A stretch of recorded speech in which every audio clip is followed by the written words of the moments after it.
Hello everybody and welcome to the United Stand. I tell you what, there's somebody at the wheel and his name is Bruno Fernandes. Bruno is at the wheel and I tell you what, I've said that before already, but Bruno Fernandes, Anthony Martial, how satisfying is it? And in a season that's been really difficult for Manchester United fans, very, very difficult, and still could be very difficult. How nice is it to have to, especially for someone like myself, and I know a lot of people are the same, where you've got your favourites, and Bruno's mine, and Anthony Martial's mine, and they're the players justifying that support, justifying that belief that they are star quality players. And I said it before the game, and I want to just say it very, very quickly. I think United this season, if you take Bruno Fernandes out of that picture there, and you stick Lingard or Mata or Pereira in it, we don't win today. That little pentagon that's around, you know, we're always the mint with a hole, the polo.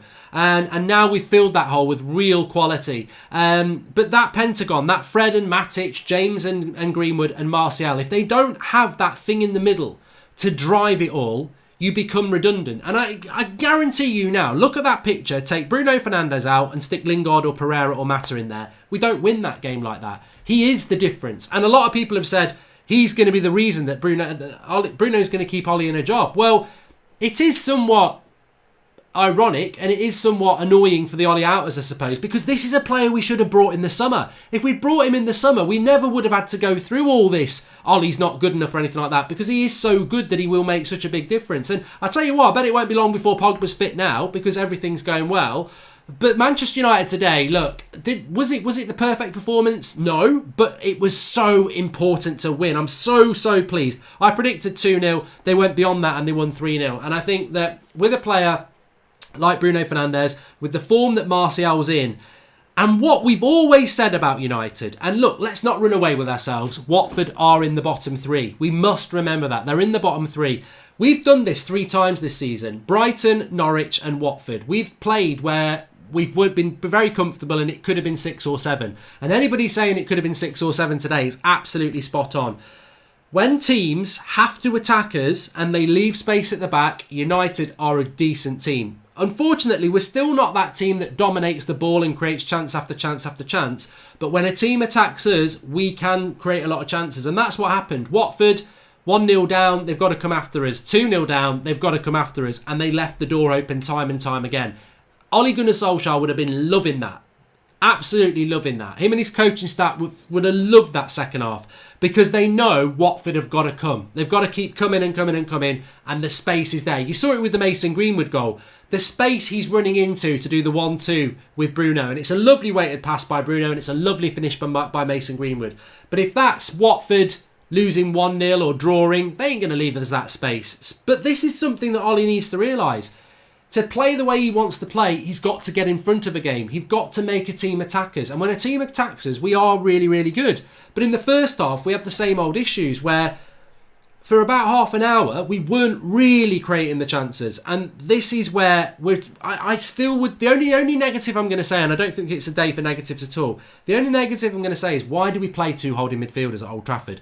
We're always playing 2 holding midfielders. And I think at times, when teams... What's going to happen is, teams are going to figure out how important Bruno Fernandes is, and they're going to swamp him. And if we and we'll become the mint with a hole again. If they man-mark Bruno Fernandes, where's the creativity coming from? Because Fred and Matic or Fred and McTominay or whoever, they don't run past Bruno Fernandes. The fullbacks don't run past the wingers enough. And I think we've got to be very careful of that in the coming weeks. If people suppress Bruno and we're not winning a game 1-0, so they're not attacking us, how are we going to score the goals? We need to be more adventurous. I still think 2 holding midfielders at Old Trafford is too negative. But today, positives, Anthony Martial's getting absolutely slated in the live comments on the watch along. And I said, he'll sit you down again. He will sit you down again. And he did. Absolutely great goal from Anthony Martial.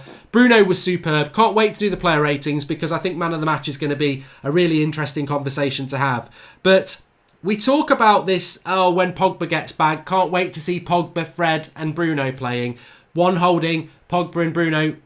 We haven't seen that under Ole Gunnar Solskjaer for a year. And I think it's something we do need to be vocal about and really push for it, because Ollie's got to stay in a job till May. I've said this for weeks now. Ollie's got to stay in the job till May, because whoever's going to take the job won't take it till the summer, and he must be given that opportunity to see if he can get top 4. But if he really wants to keep the job beyond May, stop playing two holding midfielders, because when Pogba comes back, you can't play Pogba as a holding midfielder. Just play one holding midfielder and use Bruno and Pogba as more advanced box-to-box players, and let's properly go for it. I think that's what everybody wants to see. But the way we are at the moment, he's never going to move away from that two holding midfielders, and it does make us a little bit negative if a team doesn't leave us space to break into. I mean, that performance today from United, second half, was basically what we've done all season. Soak up the pressure and hit on the break. What we need to do is try and find a way of being a little bit more attacking in the first half. And we did have chances in the first half, but it was a very equal fight in the first half. Watford were in it as much as we were. As soon as we get in front, second half, we were in it way more than Watford, because we can soak up and we can hit them on the break. I just want to see us go a little bit more on the front foot, especially at Old Trafford. I thought that the first few minutes were really flat, and Watford had the better chances, and just go on the front foot a little bit more, be a little bit more brave at Old Trafford, because I think when we do attack like we did in the second half, we look really dangerous, we are really clinical. I'm guarantee you, if you look at Anthony Martial, in fact I was on about this, Anthony Martial, I think he's got 10 Premier League goals and 3 assists, and he's only played 1,600 minutes, and most of the strikers in the Premier League have played over 2,000, so he's doing it on very limited chances. And I love the great comment there. We don't play the back five and we win, but we did win against Chelsea doing that as well. But we played really well today. And what I want to say is that I never expected we would take 6 points from Chelsea and Watford. We're 5th in the league. We're 3 points behind from Chelsea. Next week we go to Goodison Park. Chelsea go to Bournemouth.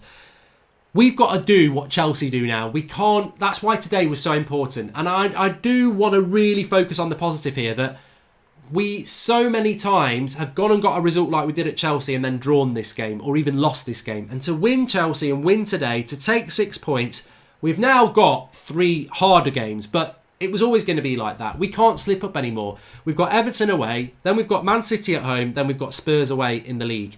If we take 6 to push 7 points from those, we are in this race for top 4 without a shadow of a doubt. But we've given ourselves that platform. The start to the season's been bad, we know that, but we've given ourselves that platform and we have gone and got that result. So I'm really, really pleased. And what the great thing is, we've got players performing well. And I don't think I'll be honest here, I don't think these players are performing well because Ole Gunnar Solskjaer suddenly sorted his tactics out and took everyone to Marbella. I think this team is playing well for one reason, and I think you all know it as well: Bruno Fernandes. We've had Mata, Pereira and Lingard massively underperform in that number 10 position, which is so important. We've brought a player in who's star quality, and the whole team looks a lot better. They're buzzing from it. And, you know, Dan James was brilliant today. Mason Greenwood had a hard first half, but when the space was there, he kept going and he scored a great goal. Martial, 3 goals in 3 games. And again, the finish is quality. Players are responding to this. Luke Shaw was superb again. Wan-Bissaka was steady. Maguire was good. Lindelof grew into the game. De Gea had nothing to do. That's the sort of performances that we want. That's what we want to see. But let's not have any questions here. It's Bruno Fernandes who's making the difference. We're not playing any different. We're not suddenly... Look, we've not been to Marbella. Ollie's had a few glasses of sangria and gone, you know what? Let's go for it, Michael. Phelan, get your shorts on. We're going to go for it between now and May. Nothing has changed in the way that we're playing football. But what's changed is we've suddenly got this star quality player in a position where we were massively, massively underachieving. 3 players were doing that role up until January and they were poor. And now we've got a player who's been here 3 games. He's got a goal and an assist in 3 Premier League games. Well, he's got 2 goals. He's got 2 assists and a goal. He could have had 3 assists. Realistically, he's got an assist on the Martial goal, but it won't be given. Gets an assist on Greenwood, assist for Maguire, scores today, 2 goals and an assist. And you could say 3 assists in 3 Premier League games. This guy makes differences. This guy scores and creates goals. Bruno Fernandes is making the difference to this, and Bruno Fernandes could keep Ole Gunnar Solskjaer in a job. It's as simple as that, isn't it? Anyway, player ratings. George Kyle's getting impatient. He says, I can't wait to see these player ratings. What are you going to give Fred? Well, you know me, George. I'm real. I do the real talk on my player ratings, and I'm not scared of upsetting people. And just because Fred's topped our... We do a chart. You should watch it every Saturday morning. We do a top 10 chart of who the players of the week are. Fred's been top for the last 2 weeks. I tell you what, he's going to have to pull out a bloody worldie against Club Bruges on Thursday because he ain't going to be number 1 next Saturday after that performance. But not that it was bad, but there was a lot better than him. So David De Gea, I would give him, that is the worst 6 in the world. You nearly got an 8. I'd give David De Gea a 6 because he didn't have anything to do. There was no great saves. There was no big mistakes. Another clean sheet for De Gea. He'll be happy with that. Sometimes you get a clean sheet and you don't play well. And I think De Gea just did his job today. Wan-Bissaka, I give Wan-Bissaka a 7 because he was up against Delafeu, who's the most dangerous player for Watford. And he kept him quiet. I thought he had a fairly decent game. Lindelof, 6, looked shaky at the start, but a steady 6. I still would have played Eric Bailly in this game, but it didn't matter. Lindelof did a good job, so I'll give him a 6. Harry Maguire, I'll give him a 7. Nearly scored a couple of goals. He's a real threat. Since Bruno's come to Manchester United, Harry Maguire looks like the player I thought we were going to sign in the summer. He's always a threat in the box. He's trying scissor kicks. He's getting his head on things. The last 2 or 3 weeks, Harry Maguire looks like he's going to score every time he goes into the penalty box. The last 3 or 4 months, he's looked like he couldn't score in a brewery. That's the wrong way round. Score in a whatever, but get a drink in a brewery. Luke Shaw, I thought Luke Shaw was brilliant today. I think if that was Brandon Williams, everyone would give him a 9. I'll give him a steady 8. I think Luke Shaw, over the last month, deserves all the credit, deserves all the plaudits. Shifted from left centre-back to left-back. He was getting forward. He supported Dan James. He had that left-hand side down on lockdown. He cut out a couple of chances. He made a brilliant tackle against Deeney in the first few minutes where we could have gone 1-0 down. There was another cross where he just calmly put it away. It was a flawless left-back performance from Luke Shaw. And I know some people still don't rate him, but he was brilliant again today. Matic, I tell you what, I'd give Matic a 3 in the first half. Second half, give Ollie a bit of credit. I think they did say to Fred and Matic, stop dwelling on the ball, stop taking a touch, just get it moved on, and they were better in the second half. So I actually think I would give Matic and Fred 5s, which are, I'm not criticising them. They were really bad in the first half, and in the second half they were better. But I think, in fairness to Fred and Matic, and this is where real talk helps, because we can't afford to be blind now. We've got to keep these standards up. And I think Matic and Fred have played 3 games in 6 days, and they probably look tired against the Watford side that's had 2 weeks off, which shows you the enormity of the result today. We've played 3 big games in 6 days, and we've been away to Bruges, and we've took 6 points. I would rather we draw with Bruges and played crap to win today. I didn't want it to be the way round. So the way the week's gone, if you were going to win 2 and draw 1, you were always going to want to draw in Bruges. So very, very happy with that. And I'm not criticising Fred and Matic. I think they've been brilliant over the last few weeks. They're probably a little bit tired. But I thought first half they were very, very poor. Second half they were a little bit better. But yeah, and a lot of people saying, "Oh, you're mad. What you smoking? Everything like that." I'm going with what I saw. I'm not gonna change it. If you think different, that's up to you. Mason Greenwood, I'd give him a 7. I thought the goal was absolutely fantastic. I think in the first half he was very, very quiet, but second half, when the space is there, he's a threat. And what I would say about Greenwood is, if you give Greenwood a chance, he's probably going to score it more than Martial, which actually is pretty big to be saying that. I thought Mason Greenwood's finish from the Bruno chance was magnificent. And then we come to the 3 players which I think are vying for man of the match. And to be fair, to be Fred, I don't really have a massive problem if people want to give Fred and Matic a 6. I'm not definitively saying they deserve 5s. I just give them 5s. That's my opinion. If you want to give them a 6, I'm fine with that. But I think you've got to acknowledge how bad they were in the first half. They were taking too many touches and the game could have been gone. Second half, they were a lot better. So if you want to knock them up to a 6, that's fine. But I think by the high standards they've had, they weren't great today. This is the battle, the trio for man of the match. And I'm going to give Dan James an 8. He didn't score. He got an assist on the penalty, but for Dan James, let's not run away with ourselves. Let's not start blowing smoke up his arse. He doesn't need that. He needs realism. Dan James has been bad for 2 months. I think Dan James has been run into the ground by Solskjaer. I think he's played too much football. I think we never expected him to play that much football. But I like Dan James. There was a lot of people in the first half saying, get rid of him, he's crap, take him off. I think that James was great today. I thought he was really good today. And I think that out on that left... I mean, what I would say about Dan James is, when he played for Swansea a year ago in the Championships, he was a left winger. We've played him as a right winger. We've played him in a front two. Today, I think the familiarity of the position helped him, and he was beating players. He's always going to work hard. He had his head up. He was confident. He didn't look tired. He didn't look like he was lacking confidence. I thought it was a good performance from Dan James. And people are saying, why give him an 8? I mean, look, maybe there's an element of boost of confidence to that result. That performance. But he played well in the first half and in the second half. He had a 90-minute performance, whereas I think Greenwood, Fred, some other people had a half a game. Dan James played well in the entirety of the game, so I was really pleased with him. Martial gets an 8 from me as well. I thought, I'd already said in the watch-along, I thought in the first half that Martial played brilliantly. I thought the work rate, the runs, the hold-up play, brilliant from a number 9. All you need to have another good performance is score your goal, and he got his goal. So, people will say, oh, Martial was shit. Martial didn't do this, didn't do that. Watch the first half. Watch Martial's ball retention, movement, really, really good. And yet again, he gets the chance, he scores the goal. So Martial was great in that sense. But for me, there's only one man of the match, and that's 9. And that's Bruno Fernandes. And look, I'm going to be biased. I am going to be biased. I've said for a year that this is the player that Manchester United need. I said he would hit the ground running. Gary Neville said, don't expect too much. Not many players coming in January. You can't put too much pressure on him. I said he'll do it. If you know the player, you know he'll do it. If you know how he plays, you know he'll do it. There's no in-between with Bruno Fernandes. He'll either be an absolute shockingly bad flop, or he'll be a revelation. And I was confident he'd be a revelation. 3 Premier League games, 2 assists, 1 goal.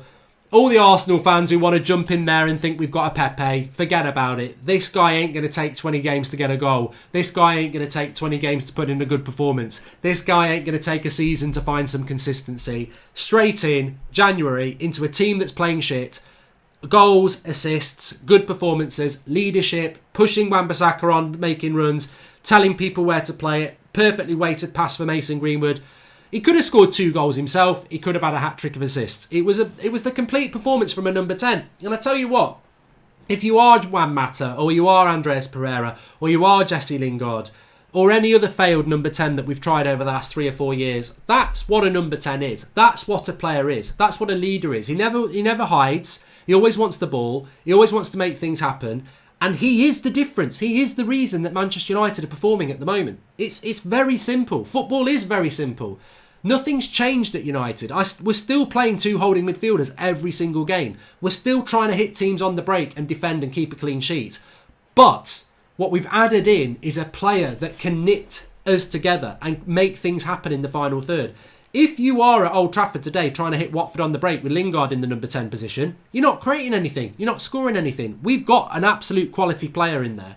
We should have bought him in the summer, but I'm just grateful that we got him in altogether. And this player, he ain't gonna take his foot off the pedal. He ain't gonna suddenly stop playing football. He's been here for 3 Premier League games, and he's getting better and better and better. And what makes me so happy is that when he played against Wolves as a CDM, everyone was like, I don't look that good. They've bought a flop there. And so many of us were saying, this is not his position. Ollie is an idiot for playing him as CDM. Maybe he's got to do that, but that's not his position. He is an attacker. He's an attacking midfielder. And since we put him into that position against Chelsea, where he had slim pickings, but today was the true Bruno Fernandes, because today we got him on the ball a lot. Absolutely fantastic. Absolutely fantastic performance. So smash a like on the video if Bruno Fernandes was your man of the match. There was a lot of good performances today, but Bruno Fernandes made the difference as far as I'm concerned. And look, to be able to take 3 people off with like 15 minutes to go shows how comfortable it was. We kept that clean sheet. Again, very important. We keep clean sheets, we'll score goals with Bruno in the team. Martial's banging form. Everton next week, I can't wait for it. Ole Gunnar Solskjaer out of 10. I don't think you can go far wrong with giving him an 8, because the game, you give Ole a performance on that game. We kept the clean sheet. They had to attack us in the second half. We know our plan A works. When a team attacks us and leaves space, we're going to hurt them. We've done it all season. When a team attacks us, leaves that space, we can soak up and hit them on the break, especially with people like Dan James and Martial and Bruno. And when Rashford's playing, we've got so much pace of movement in the final third. We're going to hurt teams, and they leave themselves open. And they had to do that. So I would give him an 8 for that. But It was I'm just so pleased that we won. So pleased that we won because so many times we've failed. So many times we've failed when we've beaten a Man City or we've beaten a Chelsea. And to go and win that game today, 6 points from 2. I thought the Club Bruges game we were crap. You know, I did. But Bruno wasn't really on the pitch, was he? Fred wasn't on the pitch. We need to... I mean, look, Bruno Fernandes doesn't get injured. I don't want to jinx it, but Bruno Fernandes doesn't get injured, and that is going to be massive because the minute we stop playing Bruno Fernandes, we'll go back to playing how we were before. And it's very important looking forward, as I said that before, it's very important looking forward that we find ways to help Bruno, because we're looking at that today, stating the bleeding obvious, that Bruno Fernandes makes such a big difference to Manchester United Football Club. But everybody we're about to play is going to know that, and they're going to go, if you stop Bruno, you stop Manchester United. So we need to be really careful about that. And we need to be looking at ways that we can supplement that. And I do think that Fred and Matic today didn't run beyond Bruno enough. And that's where you start to create space. We need runners beyond. The defence know they've got to deal with Martial, Greenwood and James. They know that Bruno's there. But if you start chucking people beyond, you start making space. Charles B says, Andre Gomez broken leg and he's on the bench for Everton. I wonder how long it takes for Pogba to come back. Sean Finity, credit earlier, but now I'll criticise Ollie. Needs to stop switching between 2 and 3 centre-backs. We look confused against Chelsea. Frederick Larsson, Lindelof for 6. You joking? What did he do wrong? Did you watch the first 20 minutes, mate? I didn't think Lindelof was that great today. James should be a 6, says Lance Phillips. God. Past the Fred FC, says Jay Lockin. Mark, to be fair, Ollie has bought well, but the real show is at 4:30, says Same Miasi. I hope you lose. You can't hate Ollie as much as you want, but every player has progressed under him. Ollie just needed one creative midfielder, and now he's got one. Glory, glory, Man United to Zabanath. Mate, I bet you've been waiting all year for that comment. If we bought Bruno earlier, we would be 4th by now, says Mr. Peak. That's the truth. Brunchester, VAR United, says Sajay Mamadov. I mean, look, on the VAR thing, we haven't mentioned the VAR thing. That's right at the start of the second half. That should be 1-1. He's a bit unfortunate because it hits him there and it's next to his arm. Technically, it's a handball. You know, we are getting a bit of luck at the moment. Look at the Harry Maguire red card. But, you know, we need the luck at the moment. No back 5 equals a win. Go figure, says Andrew Rossi.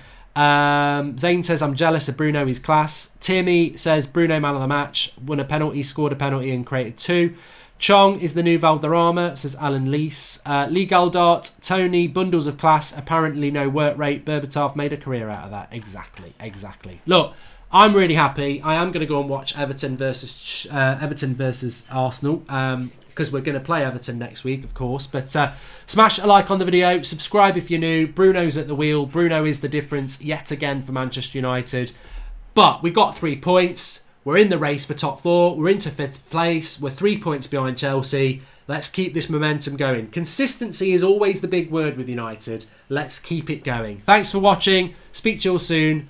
Loved it today. Really, really pleased.